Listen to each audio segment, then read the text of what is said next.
Bonjour, nous sommes aujourd'hui sur un point de contrôle routier organisé par la préfecture de la Loire. Nous sommes au rond-point Antoine Pinet à Montieu et nous allons interviewer la préfète de la Loire qui va nous expliquer pourquoi ce contrôle ici et puis il y en a d'autres concomitants dans d'autres lieux du département. Alors, je me rends là sur place sur une série de contrôles routiers. Vous aurez noté qu'aujourd'hui nous avons une concentration assez forte à laquelle je tiens particulièrement, de contrôle tant en zone police qu'en zone gendarmerie. Il est encore trop tôt pour donner des chiffres consolidés sur ce qu'a été la sécurité routière et le bilan de la sécurité routière en 2022. Mais ce que nous avons malheureusement à déplorer aujourd'hui, et d'où ces contrôles qui ont été tout au long de l'année 2022 renforcés et que nous poursuivons avec la même intensité, le directeur départemental de la sécurité publique vient de le dire. Les contrôles vont se poursuivre, les contrôles sur tout type d'infraction, sur tout type de délit sur les routes. Aujourd'hui, tout début 2023, le premier bilan, encore une fois provisoire, que nous pouvons faire, c'est celui d'une dégradation de la situation en matière de sécurité routière sur les routes de la Loire. Nous avons eu à déplorer 41 morts, 41 personnes qui ont perdu la vie sur les routes de la Loire depuis le 1er janvier 2022 jusqu'au 31 décembre. Nous avons, d'un point de vue statistique, je vous donnerai des chiffres peut-être plus précis tout à l'heure, une baisse du nombre d'accidents, mais nous constatons que sur les accidents néanmoins, qui baissent mais qui ne disparaissent pas pour autant, nous avons une augmentation de la gravité des accidents sur la route. Nous constatons également, s'agissant des causes des accidents, qu'il y a de façon augmentée et extrêmement préoccupante la part jouée par l'alcool, les stupéfiants, c'est-à-dire des personnes qui sont mêlées à des accidents, voire qui décèdent sur des accidents après avoir consommé de l'alcool, avoir consommé également des stupéfiants et avoir pris le volant. Donc la part de l'alcool représente par exemple 20% des morts sur les routes de la Loire. 20%, c'est absolument considérable. Je vous donnerai encore une fois l'ensemble de ces éléments statistiques. Ce qu'il faut retenir, c'est que nous avons une préoccupation particulièrement forte et que la pression ne sera pas desserrée s'agissant des contrôles qui ont été mis en place, qui ont été extrêmement soutenus en 2022 et qui se poursuivront en 2023. Nous parlons ici de vie humaine. Nous évoquons des chiffres, nous évoquons des statistiques. Et je voudrais peut-être donner une illustration qui, je crois, va parler à tout le monde, qui est celle du travail aussi des policiers et des gendarmes lorsqu'ils doivent toquer à la porte au milieu de la nuit des parents, des membres de la famille, des proches de ces victimes de la route. Ce sont des annonces absolument terribles, ce sont des drames pour évidemment les personnes dont les vies sont fauchées pour majoritairement des fautes de comportement. C'est un élément extrêmement important.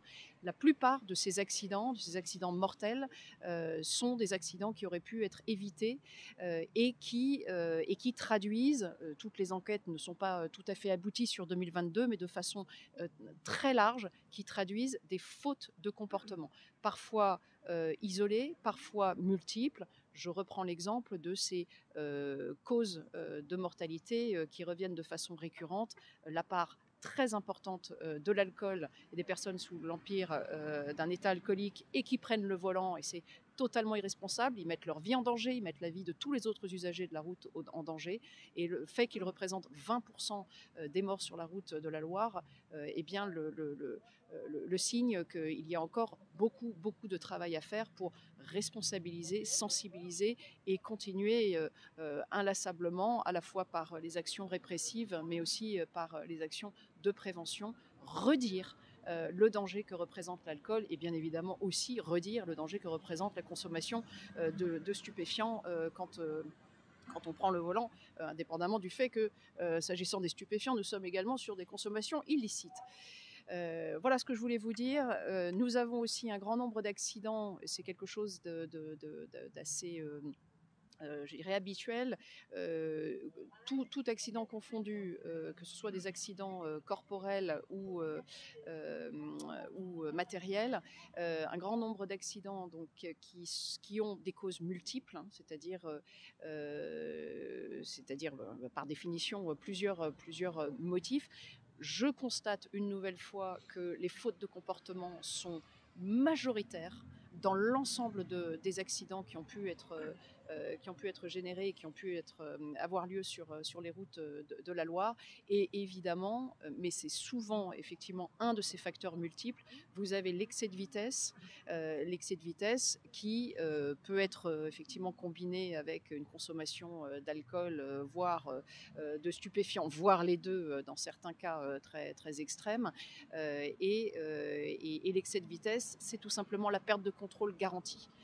Sauf qu'à partir du moment où aussi on prend la voiture après avoir consommé de l'alcool ou des stupéfiants, eh bien l'excès de vitesse, il est presque mécanique. On appuie sans s'en rendre compte sur l'accélérateur et se produit ensuite l'irréparable, voire la tragédie. Vous avez dit les chiffres sont clairement pas bons l'année dernière. Est-ce que vous allez mettre en place voilà, des mesures, des actions pour endiguer ça Alors, les actions qui sont conduites, elles sont de deux ordres. Celles que nous menons aujourd'hui et que nous avons choisi de médiatiser pour pouvoir vous présenter ces différentes données statistiques au lendemain donc, de 2022 et à l'aune de cette nouvelle année de 2023. Donc c'est l'ensemble de ces contrôles, de ces actions répressives, contrôles que nous avons d'ores et déjà depuis plusieurs années, concentrés de façon très, très résolue, très volontaire sur justement ces conduites addictives. Dans les chiffres, cela est restitué à travers un nombre de suspensions de permis, par exemple, qui est en très forte augmentation. Ceci, par exemple, depuis 2017, très forte augmentation de l'ordre de 200% pour certains de ces faits. Donc s'agissant des suspensions de permis, entre 2017 et 2022, une augmentation extrêmement importante du nombre de suspensions pour conduite addictive, je le redis. Il s'agit là de consommation d'alcool, de consommation de stupéfiants, parfois même la combinaison des deux. Et donc nous avons chaque année, je dirais même en temps réel, plusieurs fois dans l'année, nous ajustons le type de contrôle et la recherche spécifique qui est celle que nous ciblons dans les différents contrôles à partir des données statistiques et des observations qui sont les nôtres. Si nous constatons par exemple qu'il y a un relâchement dans les comportements, que le téléphone au volant par exemple ressort de façon un peu plus régulière, eh bien nous interviendrons et nous ferons des contrôles très ciblés sur ce type de délit et nous aurons en parallèle de ce côté répressif, du renforcement donc des contrôles par la police, les services de gendarmerie et aujourd'hui, je tiens à les en remercier, par l'unité zonale motocycliste des CRS qui nous vient en renfort. Ce sont 12 motards qui aujourd'hui sont répartis sur plusieurs points de contrôle que nous allons aller rencontrer tout à l'heure. Donc c'est autant de dispositifs qui coexistent avec des mesures de prévention. Et vous le savez, nous avons un plan départemental d'action de sécurité routière. C'est 61 000 € qui sont à notre main et que nous redistribuons vers des associations, vers des collèges, des lycées, des intervenants qui œuvrent avec nous sur le volet prévention, sur le volet pédagogie, sur la lutte contre l'insécurité routière. Donc c'est cet ensemble et cette